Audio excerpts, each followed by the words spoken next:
Dapat ang tanan nga balay may kuryente.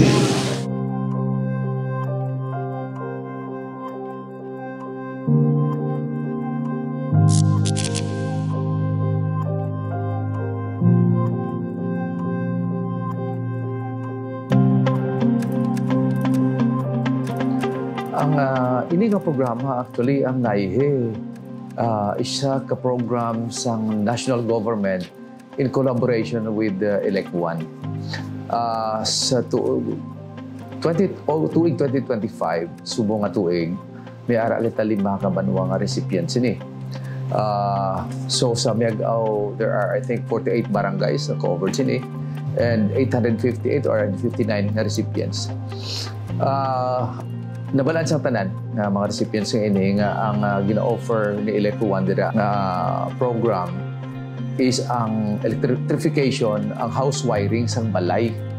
So ina siya, I think it is almost 8 to 10,000 per household ang atong budget dira. So kag na-orient ining mga recipients nga mayara sila 30 meters nga service drop installation. Free na siyang 30 meters. Kag ang more than 30 meters, i-shoulder na siya sa individual na recipient. Tapos libre man ang metro sinadra. Ako gali si Jinilin Muman nga taga Barangay Pudpod Miagao nga pasalamat ako kay Mayor Richard Garin kay Engineer Mike Paguntalan kapag tugro na kanaman kang libre nga puntador nga kuryente nga makakuryente kami.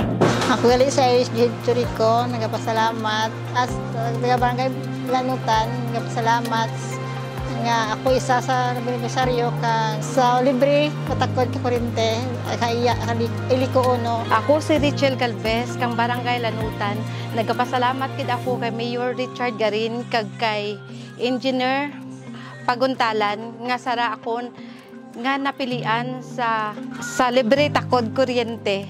Subong diri sa banwa sa Miagao, damo nga mga balay, mga balay nga kulang nga the house wiring.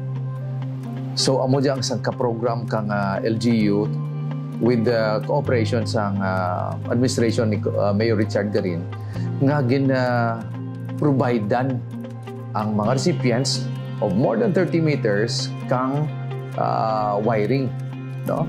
Duplex wire para lang takdan ikaw kung ang balay mo halin sa metro padto sa balay mo is 50 meters. Ang components ang free is 30 meters, ang 20 metros shoulders ang administration ni Mayor Richard Garin. Kay request gid si Mayor sa Eleco One nga kung pwede provide natin sa dakang house wiring kay kinahanglanan gid para sa energization. Ako si Agnes Naraso Nopera. Nagapasalamat gid ako kay Mayor Richard Garin kag kay Engineer Mike Paguntalan kag kay SB Aron nga nagpatigayon kadya nga nga makalibre takad kami kang Eleco. Ako si Miriti Mansali sang Barangay Pudpod. Nagapasalamat gid ako kay Mayor Richard Garin sa ginbulit na sa patakot sa mga ang saragin nga ginhimo man kang banwa sa amo nga programa, amo ang pag-waive kang mga fees. Manan mo kung mag-process ka kaya gina-require ka ni Eleco One kang mamabayad ka kang processing fee sa LGU. So may mga occupancy para may mga electrical permit. So with that executive order nga gin-issue ni Mayor, ang tanan nga recipients sa Miagao nangin free ang andang processing. So all in all, ang house wiring plus service drop installation plus fees, free rin tanan. That is in coordination with the LGU. Kaya kung LGU with the administration ni Mayor Richard Garin, hindi dyan mapatigayon. Kaya iban nga banwa gani, ang hindi na pang i-waive ang fees. I-waive na ang iban nga mga requirements, pero ang fees hindi na pag i-waive. So nagpasalamat kita sa ating Mayor na nagpagkitigayon kadya nga requirements, especially ang mga recipients kadya kang national intensification house wiring electrification. Amo ang mga indigents.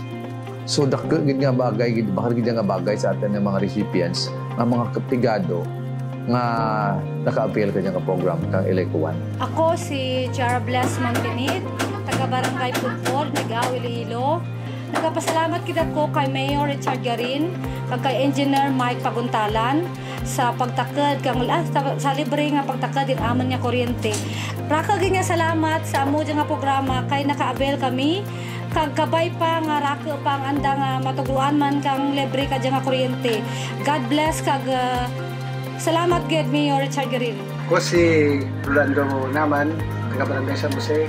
Nagpasalamat din kay Engineer Mike Paguntalan, kay Mayor Richard Garin, na nakamitan ako kalibre nga kuryente. Kaya hindi ko rin magwantag, sobrang init. Bay pa nga ang iban nga wala man ti kuryente, makabil pa ka amo nga programa. Miyakit nga hapon, ako si Helen Moraga, sang Barangay Durog.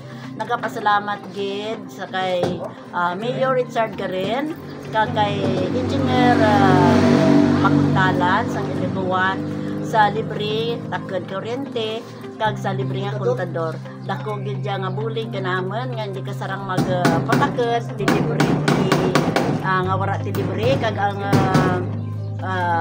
grasya gid ra kanamon nga mga kinahanglan. Gani salamat gid sa inyo nga bulig kag hindi kinamon ina malipatan. Salamat. Ako si Rafi Pio, taga Sitio Ispaka, Barangay Pudpod. Nagkakipasalamat ko kay Mayor Richard Garin sa amo nga proyekto, nakitakda ako ka kuryente. Ay tagad kung wara dyan, siyempre, madalang para kanakan. Ang amo nga proyekto, raki ka dyan matatao ka naman na benepisyo. Tingnan sa mga kabataan sa Piragadlaw, mga bata man ako, ay tilat para pa. Kasi Piragadlaw mga bata ako, ma-adapt na, kantana ang mga panubli. Gabay pa, nakaloyan ang nagbulig si Mayor Richard Garin, kag sa atin man nga pamuling ang silo na nag-house. Salamat kid Mayor Richard sa imong pagbulig sa Electo 1 para matigayon dya nga free ang mga iban nga mga requirement kang atin nga pumulugyo di sa Megaw kag nakita ko gid ang imong pagpalangga sa atin mga constituencies Megaw.